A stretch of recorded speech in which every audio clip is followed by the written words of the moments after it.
Okay, before I begin, I'm going to give you each a 3x5 note card that I want you to write down some questions on. And at the end of the speech, I will collect them and answer any questions that you come up with. So my name is Taylor Northcott, and I am going to tell you why you should donate your organs. In the time it will take me to give this speech, 2 people will be put on an organ transplant wait list. In the U.S., on average, 138 people a day are put on this list because they are sick, injured, or are an organ failure.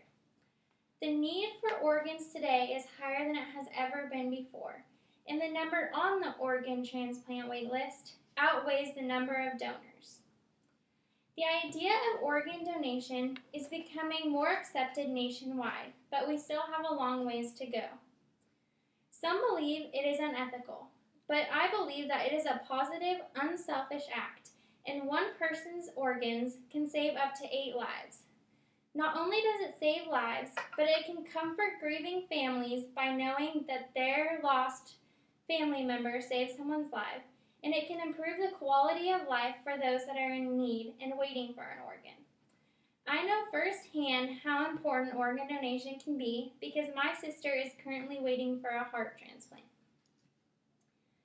First, I am going to tell you how much need there is for people to donate organs.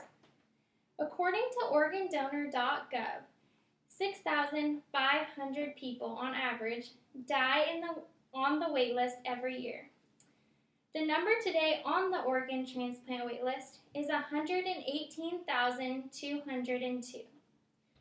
Every day, an average of 79 people will receive a transplant, but 18 will die while waiting.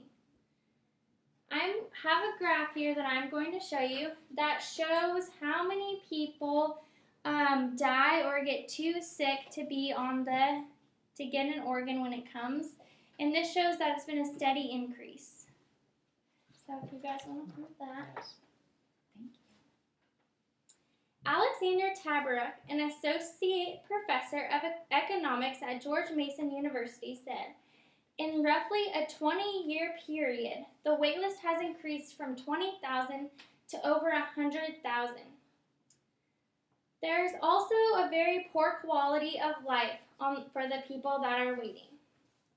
Bailey McMonigal is currently waiting for a heart, and she told me that she would give anything to feel normal again. She said, I'm in the hospital weekly, have thousands of dollars in bills, and can't walk anymore. I am now to the point where I'm laying down most of the day, and that, to me, isn't living. Anyone can sign up, regardless of their medical history. Organdonor.gov also stated that a transplant team will determine at the individual's time of death whether transplant is possible. If anyone can donate, why wouldn't they? The Mayo Clinic says that with most transplants, an open casket funeral is still possible because the bodies are treated with the utmost respect and appreciation. Bailey McMonigal urges people to donate. She says, I know some religions are against organ donation because they believe their body needs to be whole to move on to the next life. No one can say for sure if this is true, but one thing remains true. There are thousands of sick people alive who need a second chance at life, and your organs could give them that.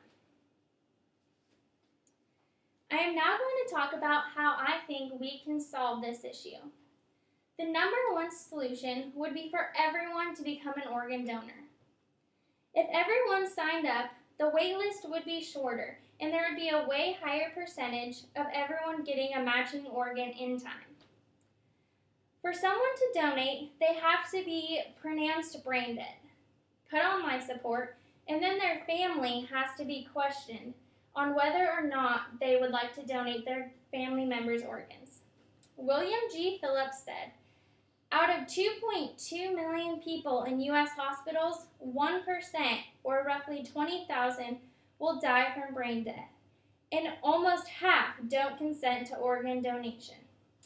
Think of what a positive impact those 20,000 donors could have made for that 118,000 1,202 people that are currently waiting.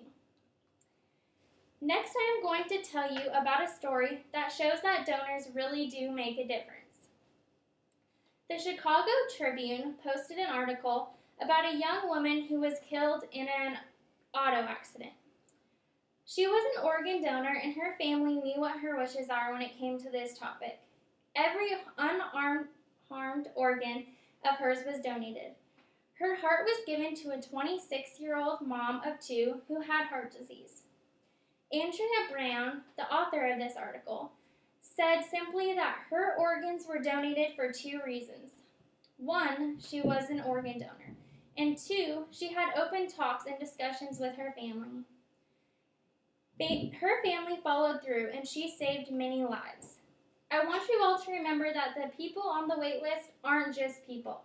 They're moms, dads, cousins, uncles, or maybe just friends who have a life and many people who depend on them and want them to get an organ transplant in time. Finally, I am going to leave you with a few more facts and a quote about organ donation. Being a donor benefits so many people. It's more than it's about care. You're doing good. Keep on. It's more than giving your body when you leave this earth. It's about caring for others, giving back, and ultimately saving lives. As the list for organs in the United States grows every single day, the need for you to step up and make the selfless choice to donate yours increases. As those in the transplant community say, don't take your organs to heaven. Heaven knows that we need them here. Okay, so I'm now going to take some questions from you guys if you have any. So speak loudly. Just read them? Yeah, just speak loudly. Okay. Are you a donor? I am a donor. And do you know, like, just for people who wouldn't know, would you know how to help them sign up to be a donor?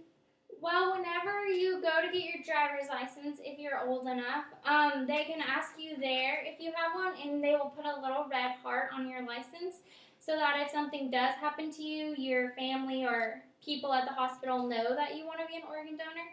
That you can also just go online and sign up from transplantlife.com, or you can just talk to your family and let them know. So if an emergency does happen to you, they can tell the hospital that you would like to donate your organs. Great. How do insurance companies feel about transplantation? I really don't know that much about it. My sister's going through the process right now, and I know that the cost of just the tests that you have to do before they will even put you on the transplant list are enough to make her insurance company mad because the costs are so high. I would have to research that, but I would also say that after you get the transplant, you have to go in for follow-ups every week and then every month, and it's a long, lifelong process. And so I would say that it's a lot of money, but if you have good insurance, I'm sure they won't have a problem with it. Okay, do you know, like what kind of, because there are such a thing as living donors, do you know what kind of transplants you can get from from somebody who's living? Like, they don't even have to die, they can just become Yeah, a donor? there is transplants that living people can do. They can donate a kidney, a liver, or they can donate some bone marrow for those that are in need.